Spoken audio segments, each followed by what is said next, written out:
So imagine this. You let 100 teenagers go on a trip to the West Coast, and there's some malicious actors in there. How do you think that's going to go? Do you think it's going to ruin the trip? Well, leave your answers in the comment section below, but that's what happened. But before we can get to the crazy hellhole, we first have to start at 7:30 a.m. on July 25th. Make sure to watch this video because everything in this video is crazier than the thing that happened before it. Well, mostly. So we start off by going to Six Flags America. Despite the high temperature being capped off at 88 degrees, dew points, which approach 80 at times, approaching a strong thunderstorm that will finally end the heat wave that began a week earlier, and another round of storms. And there was a series of storms in there that dumped hail in New York City that looked like snow, so they had to have snow plows in 90-degree weather. That was funny. It brought high dew points with it along a front that would finally end the cold wave. So the heat index manages to still hit triple digits in Six Flags America, in spite of the fact that, well, it's, I don't know what the best way to say it is, only 86 degrees and at the end of a cold front. And it was 86 when the heat index of 100 was hit because the dew point peaked at 79. Storms pushed the temperature down to 76, but the dew point was also 76, leading to max humidity before the temperature would finally begin to slowly decline, as would the dew point. Oh, by the way, dew point and wet bulb temperatures are not the same, so 95 is the fatal wet bulb temperature, and but not the fatal dew point. You can die in lower dew points. And if you're wondering what this has to do with anything, absolutely nothing. But this video is meant to be chaotic, so I'm throwing chaos at you. But again, please watch, because what happens the next day is pretty crazy. Neil takes away our lunch, thinking that we're going to get to the hotel at 3 o'clock and have a big lunch pizza party. Unfortunately, a 2-hour, 10-minute slowdown on I-95 in South Carolina, which could not be avoided, leads to us barely making a postponed cruise in Charleston that starts at 6:15 and ends at 7:45. We do a lot of stuff, and I remember it being actually worse than the one before. And if you're wondering why it was so bad, basically, you have a car accident from the day before that causes 3 deaths. Very tragic. And construction at the same time that reduces a lane. What else do you think is going to happen?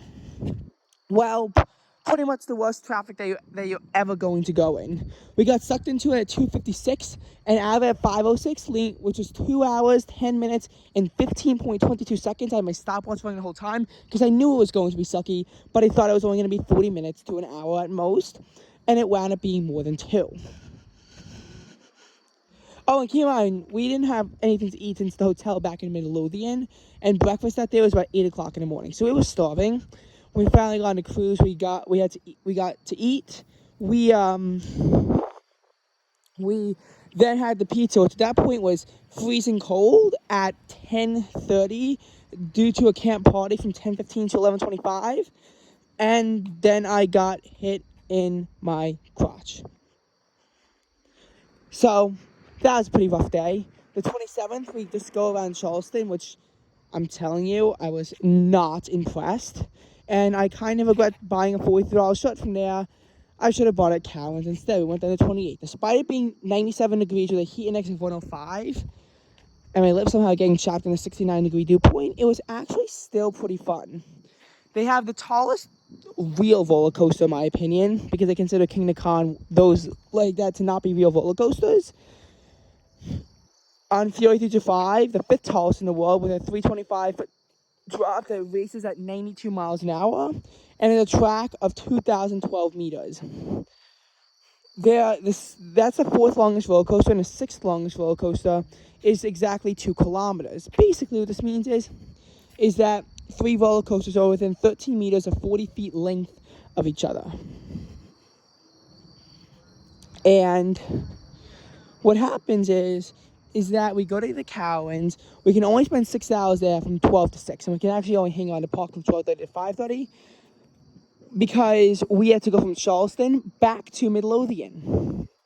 In case you want to say Midlothian, it was because we were going to make it back in 2 days, and this is the only way they can do it when going so far away. I mean, you're going all from Charleston to Charlotte to Midlothian, which is by Richmond. That's really far every way. I wound up getting heat stroke about 5:20 due to running around in those kind of temperatures for a couple minutes, which is enough to exhaust me. I am a very bad runner. The 29th, we go home, and it's just like a normal day, except that me and the entire back of the bus get into a fight over a text message I sent to one of my friends, which then got leaked. There's actually been a lot of drama on that entire trip, and I even made a YouTube video that my friend forced me to later delete about me doing something to him on the Delaware Memorial Bridge, which then led into a lot of research about one party versus two party in terms of consent for video recording and whatnot, and audio recording. And there's actually a whole bunch of stuff that's going on there that pretty much dominated the effects of the entire trip. But we have a relaxing period, July 30th and 31st. On the 30th, I go on the beach, going into the Atlantic, because within a week, I would set foot in the Pacific Ocean.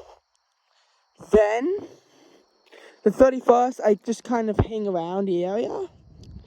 At 7:53, I make a video, I believe on YouTube, about 7:50, saying that within 10 hours, I would already be on the longest trip of my life. Indeed, that's what happened. Having to get up at 4:45 in the morning, not getting to go to bed until 11:30 at night Pacific. So I was up for a good 22 hours that day. It was exhausting. I make it to the Y at 5:30. Thinking that I'd have to help packing the bus. I was not chosen. We leave at 6:20, get stuck in a bunch of traffic getting to the airport, so we get there at 7:40. We don't clear airport security until 8:50, and we thought we had to board the flight at 9:10. However, the flight got postponed half an hour. We didn't board until 9:50. After this point, until we get back to New York, all times are Pacific, we land at 12:30, go to a weird marketplace. Trust me, Phoenix is very dull, and unless it's planned properly, you will not enjoy Phoenix. But then we go to the hotel in Sedona. The next day we get up at 6:30. That sounds oppressively early, but it was necessary to take a 3-hour drive to see the Grand Canyon, hike around there for 2 hours, have lunch there, then go back and explore Sedona, which we were supposed to get 2 hours of, and we wound up getting 1 hour of.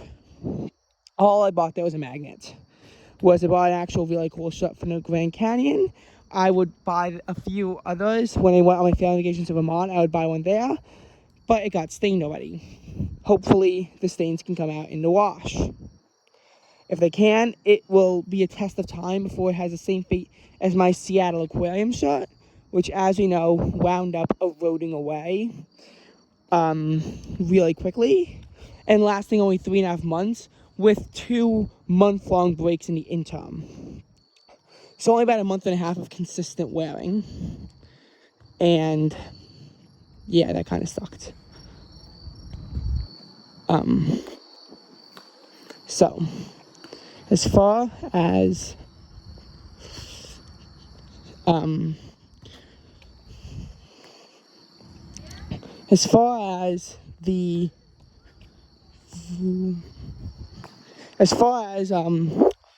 this Grand Canyon stuff, so we go there. We actually have to stay 5 feet back because there are no guardrails, and you would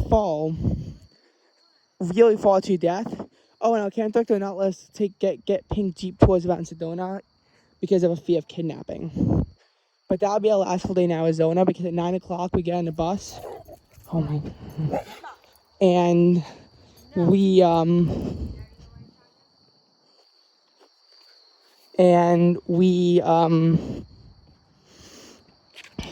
I'm sorry for the stuttering because eventually having this video. I'll make sure that's in the title. But we get to Boulder City across the board. It takes us 4 hours to get to Nevada. We all see the Hoover Dam. I could not immediately recognize it, and my picture only includes the Arizona side, not the Nevada side, because I was more focused on Lake Mead and just the desert around me. Oh, and there was no service out there in western Arizona, which we got a pretty significant tour of. We then have lunch at the boathouse, go to Vegas, and we leave at 7:40, not making it to the hotel in California until 11 o'clock at night. Thank God we avoided 8 minutes delay on I-15 as we were going through Victorville, which is where we slept. The next day, we drive about an hour and a half and make it to LA. We would stay in the LA area from August 4th to August 9th, and we would do several things there, including coming together at 6 o'clock a.m. to make a 9:30 Warner Brothers studio tour that would later result in us getting to go to Santa Monica Pier, where we got into the Pacific. I did so at 5:52 p.m. on August 5th. After this, we slowly began to pull east, and that was the West Coast point. Oh no, Santa Monica Pier. Whoops, how could I forget about that? Six Flags Magic Mountain, I meant. But before this, we had to see a Dodgers game and go to 2 Disney parks. And the Disney parks were rather mild, with high temperatures around 90 degrees, with dew points around 60 degrees. So, relatively low humidity, mildish temperatures that were only slightly above average. I mean, when I packed, I was expecting it to be 84, which can be chilly for me. So I was stuck wearing the clothes in 90-degree weather. It kind of sucked. I didn't care. As far as the Six Flags Magic Mountain stuff, so we had to leave at 9 and we got there at 11. Stayed until 7. It was really hot there. While Las Vegas might have been the hottest at 106 degrees, walking around at 98 degrees, even with 40-degree dew points, still sucks. And we were in Valencia, which is pretty much in the middle of the desert. It was oppressively hot. And I had to do a lot of running around. But we leave at 7. We make it back to Escondido at 10, which is back on the I-15 corridor. I-15 is pretty important on our trip because we have to take it from Las Vegas down to San Diego. But when we're in LA, the I-15 doesn't go there. It goes to the Inland Empire instead. So you kind of have to detour around and go that way. But we're back on 15. We stayed at Escondido for 2 nights. On the 10th, we go to the USS Midway in the San Diego Zoo. The Midway was cold, but by the zoo, we were further inland, so temperatures shot from 80 to 85. Humidity was higher. I mean, the dew point was 67 degrees. And we were walking around the mountains. People did wear heavier clothing than they've worn all the previous days since the plane flight on August 1st, though, just because, well, San Diego Zoo, San Diego is known for its milder weather, and it was 9 degrees above average. But not too hot still. Finally, on the 11th, we would leave, but we would wind up, having a 2:10 flight. So we got to the airport at 9 o'clock, cleared security with plenty of time, landed at 10:45, and we got back at 1:10 in the morning. The summer was not over until 1:20 in the morning, so we ended in the middle of the night. So how is it crazy? Because I didn't describe the crazy stuff yet. Well, pretty much, one of the kids in my group was harassing me. The main incident occurred on the night of August 1st, when we had to wait for my infected toe to be healed, but this help was refused, both on the 1st and on the 2nd. By the 3rd, the harassment in my room gets so bad that it has to escalate to council attention, but unfortunately I get the sword on the stick because apparently I was harassed the least. I don't know. On August 4th, we think that we would be spared from this mess. We were not. We will continue to be sucked into this. The August 5th, he would mild down a little bit. He would get a little bit milder, but he put sand in my bag. But then by the 6th, 7th, 8th, 9th, 10th, tensions erupt, which led to me getting an absolute beat down. It was brutal. However, by the 10th, we were getting close to our end.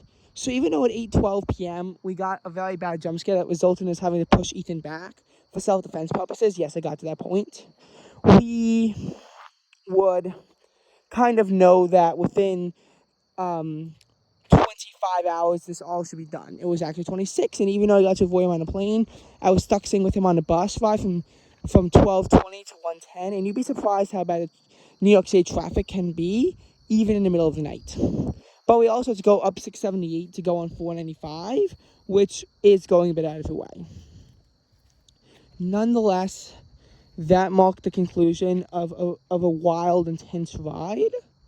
And by this point, August 12th, there was a bit of a heat wave back in New York that begun like August 4th-ish.